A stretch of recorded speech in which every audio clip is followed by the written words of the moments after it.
In front of me is Motorola Moto G05, and today I would like to show you how you can select and delete multiple photos at once.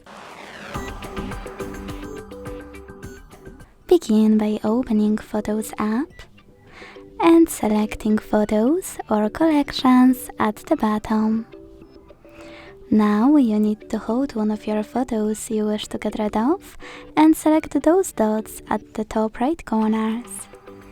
To keep some of those photos, click on the chosen ones, and to get rid of the rest, use bin icon at the bottom of Photos section or at the top of Collections one. Then hit Got It and move to Trash.